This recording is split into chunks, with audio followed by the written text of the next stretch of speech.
mulher, né, que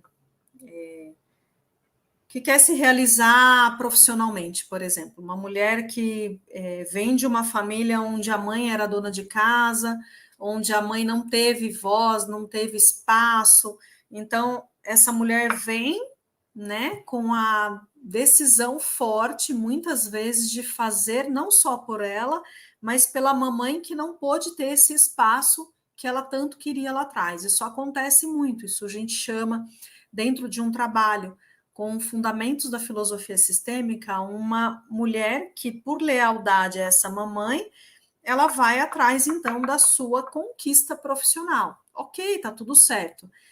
Muitas vezes, dentro desse contexto, ela pode arcar com consequências muito graves de fazer uma coisa que não é o que o coração dela quer. Mas por uma lealdade cega à mamãe, ela vai seguir provavelmente os mesmos passos. Então, se ela precisar se dedicar, por exemplo, como uma dona de casa, ela vai sentir muita raiva, porque é a raiva que pode ser da mamãe, por exemplo. Ela não vai conseguir se dedicar a uma profissão, porque ela vai sentir culpa lá no seu âmago por estar se dedicando a uma profissão, sendo que uma mulher tão importante na vida dela, que é a mamãe, não teve essa oportunidade. Vou dar só alguns exemplos aqui, tá? Mas isso depende muito de cada contexto e cada história. Então, muitas vezes, a gente está fora do nosso lugar como filho dentro desse sistema familiar. Então, muitas vezes, quando eu colo aqui do lado da minha mãe para proteger, quando eu colo do lado da minha mãe para fazer o que ela não pôde fazer, para realizar os sonhos dela, às vezes tem profissões que a gente escolhe que não são nossas. Na maior parte das vezes, a gente escolhe, muitas vezes, uma profissão para agradar os pais. A gente vê muito disso em set individual terapêutico. Então, muitas vezes, quando eu colo do lado da minha mãe, né, num sentido de postura, num sentido de alma, muitas vezes eu vou para a vida contra quem? Os homens. Muitas vezes eu pego uma dor da minha mãe em relação ao meu pai, né? Qualquer relacionamento de casal tem os seus conflitos, mas essa criança que habita essa mulher carrega dentro dela questões da qual, quando ela vai se relacionar com um homem, ela vai ter dificuldades porque ela está trazendo desse sistema da mamãe, dessa relação conflituosa, situações da qual ela não consegue seguir livre porque ela ainda não curou as suas feridas. Então, uma mulher que também cola do lado do papai por uma lealdade, porque mamãe rejeitou o papai, aí de uma maneira muito inconsciente, ela quer proteger esse pai. Fazendo só um parênteses aqui, nós somos a mistura dos nossos pais, a gente não consegue separar os pais dentro de nós. Uma boa metáfora para a gente entender sobre essa mistura é: eu tenho um copo de leite e eu tenho um copo de café. Eu pego um terceiro copo, misturo esses líquidos. Eu consigo separar o café do leite? Nunca. Então, nós somos essa mistura. Então, muitas vezes, nós somos envolvidos dentro dessa relação de casal, e quem faz isso são os pais. Não quero aqui trazer nenhum contexto onde a gente vai culpabilizar os pais, porque todo mundo, de alguma forma, fez isso e faz isso até hoje. Isso é muito comum da gente ver dentro das relações familiares, e a gente, de alguma forma, vê esses emaranhamentos chegando aqui para essa mulher que não consegue, por exemplo, avançar na vida num relacionamento afetivo, porque ela está envolvida dentro desses emaranhamentos sistêmicos que a gente chama. Então, uma mulher que cola lá do lado daquele papai para proteger o papai, ela fica o quê? Contra as mulheres. Então, muitas vezes, ela tem isso tão forte no coração dela que ela vai para a vida desejando ser muito diferente da mamãe dela. Então, ela tem um processo de rejeição no coração dela. Então, se essa também é mulher, de alguma forma, está atrás, querendo ensinar os pais, ou quer ser melhor que a sua mãe na criação dos filhos, quer ser melhor que a sua mãe, profissionalmente falando, já que minha mãe não conseguiu, eu vou ser melhor que ela. Então, extremamente arrogante quando a gente está acima dos nossos pais, querendo ser melhor do que eles. né? Ou eu estou aqui muito mais próxima do meu pai, né? E por um amor cego, porque isso acontece nas relações, né? O primeiro grande amor de uma menina explicado na psicologia, explicado em outras frentes, é o papai. Então, essa menina vai para a vida, ela não se relaciona com nenhum outro homem porque o lugar está ocupado pelo papai, por essa idealização, né, de um pai perfeito. E aqui também, a gente idealiza uma mamãe perfeita. Então, muitas vezes eu não estou no meu lugar, eu estou fora do meu lugar, e o nosso lugar é aqui. Quando eu também saio desses emaranhamentos através de um trabalho de cura, né, de autoconhecimento profundo da nossa história, para que a gente possa honrar a nossa história e da onde a gente veio, porque o enrosco não vem só daqui, vem de quem veio antes de nós. Então, se eu tenho uma vovó que não teve voz dentro lá do casamento dela, e a gente traz isso para uma geração, 2 gerações, 3, 4 anteriores, as mulheres tinham uma vida totalmente de submissão. Elas não tinham voz, elas não sabiam se posicionar. Então, aqui eu estou falando numa linha transgeracional, tá?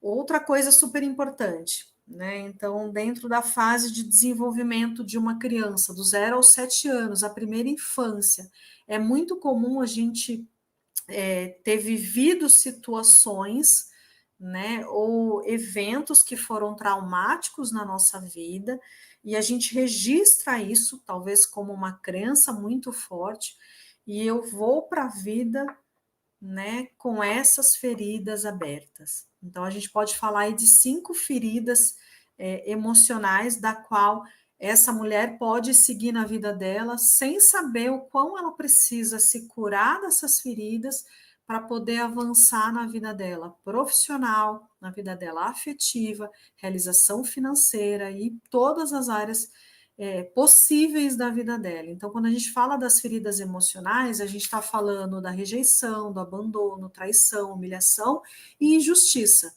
Então, muitas vezes essa criança, do 0 aos 7 anos, viveu situações onde ela queria ter voz, ela tinha vontade de fazer alguma coisa, mas os pais reprimiram, os pais não deixaram, não pode chorar, você não tem voz, eu que mando aqui dentro de casa. A gente ouviu muito disso, né? Ou os meninos tinham mais espaço para fazer as coisas do que as meninas. Por exemplo, as meninas, de alguma forma, tinham um pensamento mais machista, né? Onde essa mulher não podia ter espaço, né? Onde o mundo é perigoso, os homens são todos perigosos, né? Ou relações mesmo de abuso que a gente vê em muitas histórias. Então, essa criança, ela leva isso com ela dentro dela. Então, lá, quando ela é adulta, ela vai experimentar situações da qual ela vai perceber, o sistema nervoso dela vai perceber que aquela situação é similar de quando ela era criança. E ela vai fazer o quê? Ela tem um sistema ela tem um mecanismo de defesa dela em relação a uma das 5 feridas emocionais que faz com que ela se defenda. Então, alguém que teve uma ferida emocional, por exemplo, da rejeição, ela vai ser uma pessoa como adulta evitante. Ela tem tanto medo de ser rejeitada ou de colocar voz naquilo que ela pensa, no que ela gosta, o que ela não gosta, isso me machuca, ela não se posiciona, porque aqui ficou um registro de que se eu me posicionar, eu vou levar bronca. Então, ela se torna pode se tornar uma pessoa evitante, um escapista. Então, a ferida, por exemplo, do abandono, né, onde eu registro que de repente os meus pais não puderam ficar comigo em determinado momento da vida, eu vou crescer sentindo falta daquele momento, daquele carinho, daquela participação efetiva dos pais na minha vida. Então, eu vou fazer de tudo para que os outros me aceitem aqui na vida adulta. Eu vou ser boazinha, eu preciso fazer coisas boas para ser amada, porque no fundo, no fundo, no fundo, a minha necessidade de amor dentro desse contexto não foi atendida. Outro exemplo numa ferida, a ferida da humilhação, onde essa criança, por exemplo, teve uma situação onde ela foi exposta, né? Ou fez xixi na calça, ou passou mal na frente dos amiguinhos, de alguma forma algo fez com que ela, exposta a outras pessoas, ela se sentiu humilhada, né? Ou os pais a humilharam diante de uma situação. Então, essa criança cresce, o que, que acontece? Tudo que ela faz, ela se pune, ela se torna uma masoquista. Então, é como se tudo que ela fizesse não fosse bom o suficiente para ela ser amada. Então, ela está sempre se punindo. Eu fiz isso errado, eu fiz aquilo errado. É como se ela não tivesse valor. Ela sente que não teve valor, então ela mesmo se agride. Estou dando só alguns exemplos, tá, gente? Aí tem outra ferida da traição. O que é a traição? Muitas vezes combinados e promessas feitas pelos pais que não foram cumpridos, onde essa criança não foi atendida diante disso, um combinado que não foi realmente realizado. Essa criança sente que tem uma traição, que foi uma traição. Então ela cresce, né, com tanto medo de ser traída que ela se torna controladora, excessivamente controladora. Ela fica exigente, mandona, ela quer que as coisas sejam do jeito dela, justamente para se defender daquela ferida que ainda está aberta. E a outra ferida é a da injustiça, né? Onde essa criança ela não foi respeitada, onde ela se sentiu injustiçada diante de um contexto, ela teve dificuldade de ser respeitada, ela não teve voz, ela não pôde falar, ela não pôde se posicionar, ó, isso eu não quero, alguém me machucou na escola, e os pais sempre, de alguma forma, por aquilo que eles também receberam, e é muito comum a gente ter uma ou duas ou três feridas maiores assim da infância, e é justamente as mesmas feridas que os nossos pais carregam, porque a nossa tendência é aquilo do qual eu fui ferida, eu repasso para frente. Então é muito comum a gente ver contexto onde a gente faz igualzinho com os nossos filhos aquilo que os nossos pais fizeram conosco. Então não tem uma má intenção nisso. O que eu quero trazer aqui é só uma consciência do quão a gente tem trabalho para ser feito de cura, né?